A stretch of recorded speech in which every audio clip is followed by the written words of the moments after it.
નમસ્કાર મિત્રો, સ્વાગત છે તમારું A1 ગુજરાતી યુટ્યુબ ચેનલમાં। મિત્રો, આજે આપણે કાહવા ધામમાં બિરાજમાન એવા ગોગા મહારાજના ઇતિહાસની વાત કરીશું। મિત્રો, આજે આપણે જાણીશું કે ટુંડાલીથી કાહવા ગોગા મહારાજ કેવી રીતે આવ્યા। મહેસાણા જિલ્લાના કડી તાલુકામાં આવેલા કાહવા ગામમાં ગોગા મહારાજ સાક્ષાત બિરાજમાન છે। આ કાહવા ગામમાં ગોગા મહારાજનું ભવ્ય મંદિર આવેલું છે, જેનો ઇતિહાસ ખૂબ જ રોચક છે। ઘણા વર્ષો પહેલા કાશીમાં કાશીનાથ મહારાજ રહેતા હતા। તેઓ ગુફાની અંદર રહીને અઘોરી જીવન જીવતા અને તપસ્યામાં લીન રહેતા। સમય પસાર થતા એવામાં એક દિવસ તેમણે વિચાર્યું કે અઘોરી સાધુઓની જમાત લઈને આ જગતમાં ભ્રમણ કરું અને કોઈ પવિત્ર જગ્યા મળે તો ત્યાં મઢી બાંધીને તપસ્યા કરવી છે। આમ કાશીનાથ મહારાજ નાગા સાધુઓની જમાત લઈને ફરતા ફરતા જમનાપુરની ઝાડીમાં પહોંચ્યા। ત્યાં શેષ નાગનો વસવાટ હતો અને આવી પવિત્ર જગ્યા જોઈને કાશીનાથ મહારાજે ત્યાં જ મઢી બાંધીને ધૂણી ધખાવી। થોડા દિવસો પછી તેમણે વિચાર્યું કે આવી પવિત્ર ભૂમિમાં ગોગા મહારાજનો વસવાટ છે। જો કોઈ સત્કર્મવાળો રબારી મળી જાય તો એને ગોગા મહારાજનો પરચો બતાવીને તેને ગોગો પૂજવા આપી દઉં। એ વખતમાં બાજુમાં આવેલા ટુંડાલી ગામમાં રેવા ભલા નામનો ઓજાણા શાખનો રબારી રહેતો હતો। તે ઊંટ રાખતા હતા। હવે એક દિવસ રેવા ભલા તેની બધી વાંઢો ચરાવતો ચરાવતો જમનાપુરની ઝાડીમાં જોગીની મઢી પાસે આવ્યો। જોગી મહારાજ મઢીમાંથી બહાર આવ્યા અને આ રબારીને પરચો આપવાનું વિચાર્યું અને એને કહ્યું કે મને દૂધ પીવડાવો, અને એ પણ પેલી કુંવારી વાંઢનું। રેવા ભલાએ કહ્યું, આ તો કુંવારી વાંઢ છે, આને દૂધ કેવી રીતે આવશે? જોગી મહારાજે કહ્યું કે તમે એકવાર દેઘડું લઈને દોવાનું તો ચાલુ કરો। રેવા ભલાએ કુંવારી વાંઢને બોલાવીને દેઘડું લઈને દોવા બેઠા। પહેલી 4 શેર પાણી આવ્યું અને પછી દૂધની શેરો પડવા લાગી।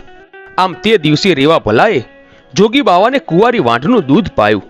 ત્યારથી રેવા ભલાને જોગીની ભક્તિની લગ્ની લાગી ગઈ। પછી તો રોજ સવારે રેવા ભલા દેઘડું ભરીને આ જોગીને દૂધ પીવડાવવા આવે। સમય વીતતા એક દિવસ રેવા ભલાના દીકરાઓને થયું કે લાવને જોઈએ કે રોજ બાપુ દૂધ લઈને કોને આપવા જાય છે। આમ તેમના દીકરાઓએ શંકા કરી। જોગી બાવાને આ વાતની ખબર પડી એટલે રેવા ભલાને કહ્યું કે કાલથી તમે દૂધ લઈને આવતા નહીં। આ ભૂમિ પર મારા અન્ન જળ પૂરા થયા, હવે મારાથી અહીંયા નહીં રહી શકાય। એટલું કહી જોગી બાવા ચાલી નીકળ્યા અને ચાલતા ચાલતા જોગી મુદરડા ગામ આવ્યા અને ત્યાં ધૂણી ધખાવી હાલમાં મુદરડા ગામમાં આ જોગી બાવા પૂજાય છે। આ બાજુ રેવા ભલાને જોગી સાથે લગ્ની લાગેલી એટલે એણે વિચાર્યું કે જોગી ગમે ત્યાં હોય, મારે એમને દૂધ પાવું છે। આમ કરતા કરતા સમય વીતવા લાગ્યો। એક દિવસ રેવા ભલાએ જોગીને મળવાનો વિચાર કર્યો। રેવા ભલાએ દૂધની દેગડી ભરી એને લાકડીએ લટકાવીને ચાલતો થયો। પૂછતા પૂછતા મુદરડા આવે છે અને જોગીને મળી જોગીને દૂધ પાય છે। આ બાજુ કાશીના જોગી મુદરડા ગામમાં રહેતા મુસલમાન અને સવા કુંભાડિયાની ગાયને પણ રેવા ભલાની જેમ પરચો આપે છે। તેઓ પણ જોગીને રોજ દૂધ પાય છે। મુસલમાન અને કુંભાડિયાને સંતાન નથી હોતા એટલે જોગીના આશીર્વાદથી બંનેને ઘરે દીકરા જન્મે છે। આમ કરતા કરતા એક દિવસ જોગી મુદરડાની ધરતી પર જમણવાર કરવાનું વિચારે છે। આમ લોકવાયકા પ્રમાણે ઇતિહાસના પાના ઉલટાવીએ સંવત 1300ની સાલમાં વૈશાખ મહિનામાં જમણવાર ગોઠવેલો અને આજુબાજુના દેશ પરદેશથી ઘણા લોકો જમવા આવેલા અને તે વખતે જમણવારમાં સુખડી ખૂટી ગયેલી। આ વાત કાશીનાથ જોગીને ખબર પડી એટલે બાપુએ કહ્યું કે મંદિરની બાજુમાં જે જમીન પડી છે એ જમીનમાં પાણી નાખો અને પાવડાથી ઉખાડીને પતરાળામાં ભરો અને આ પતરાળામાં નાખશો એટલે એની સુખડી બનશે। એની પ્રસાદી બનાવીને લોકોને આપજો। તે દિવસે જોગી બાવાના કહ્યા પ્રમાણે ગામ લોકોએ કર્યું અને બાજુની જમીનમાં ખાડો કરીને એમાં પાણી નાખીને પાવડાથી ખોપીને પતરાળામાં નાખતા જ સુખડી બની ગઈ હતી। હાલમાં એ ખાડો અખોપાતર તરીકે જાણીતો છે। આવા તો ઘણા ચમત્કાર કાશીનાથ જોગીએ કર્યા છે। આમ સમય પસાર થતા સંવત 1300ની જ સાલમાં આસો વદ અમાસ દિવાળીના દિવસે કાશીનાથ મહારાજ મુદરડાની ભૂમિ પર જીવંત સમાધિ લઈ લે છે। સમાધિ લીધા પહેલા કાશીનાથે કહેલું કે મારી સમાધિ ટુંડાલીના રેવા ભલા વગર અધૂરી છે। રેવા ભલાને તો આ વાતનું કહ્યું નથી, પણ એના ગામની માટીના 5 ખોબા નાખશો તો જ મારી સમાધિ પૂરી થઈ જશે.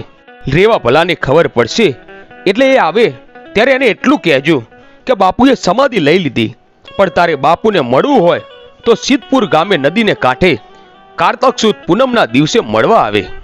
આ બાજુ કાશીનાથ મહારાજ સમાધિ લઈ લે છે.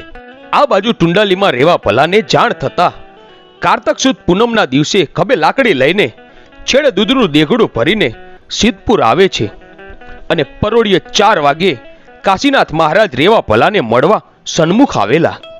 જોગીએ પ્રસન્ન થઈને એક નાગનો કરંડિયો અને અખોપાત્ર આપ્યા અને કહ્યું કે આ અખોપાત્રથી તારા ઘરે ખાવાનું ક્યારેય ખૂટશે નહીં, પણ ધ્યાન રાખજે, તું જ્યાં કરંડિયો મૂકીશ ત્યાં ગોગાના બેસણા થશે અને ટુંડાલી પહોંચીને 5 કુવાસી બોલાવી કરંડિયાની પૂજા કરીને કરંડિયો ખોલજે.